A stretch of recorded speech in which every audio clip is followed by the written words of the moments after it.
ఎక్కడికైనా వెళ్తున్నామంటే ఫోన్తో పాటు పవర్ బ్యాంక్ను కూడా బ్యాగ్లో పెట్టేస్తాం. అయితే విమాన ప్రయాణం చేసేటప్పుడు అలా కుదరకపోవచ్చు. ఎందుకంటే విమాన ప్రయాణాల్లో పవర్ బ్యాంకుల వాడకంపై ఆంక్షలు పెరుగుతున్నాయి. విమానం ఆకాశంలో తేలిపోతున్నప్పుడు తక్కువ వెలుతురు, అధిక పీడనం, పొడిగాలి వీటన్నిటి వల్ల బ్యాటరీలో లోపాలు తలెత్తుతున్నాయట. అందుకే లిథియం అయాన్ బ్యాటరీల వల్ల కలిగే ప్రమాదాలను గుర్తించిన అంతర్జాతీయ విమాన రవాణా సంఘం పలు మార్గదర్శకాలను తీసుకొచ్చింది.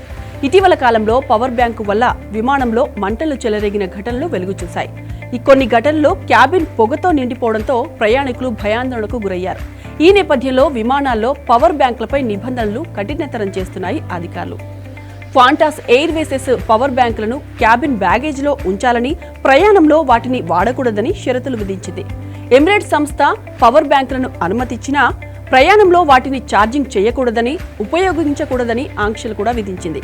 సింగపూర్ ఎయిర్లైన్స్ సైతం తమ విమానాల్లో నిర్దేశించిన పరిమితిలో పవర్ బ్యాంకులను అనుమతిస్తోంది. అయితే ప్రయాణంలో ఫోన్ ఛార్జింగ్ చేయకూడదని పేర్కొంది. నిర్దేశించిన సామర్థ్యం కన్నా ఎక్కువ పవర్ ఉన్న వాటిని తీసుకెళ్లడానికి అధికారుల అనుమతి తప్పనిసరి చేసింది.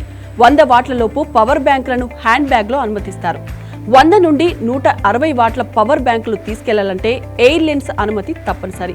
160 వాట్ల కన్నా ఎక్కువగా ఉంటే అనుమతినివ్వరు.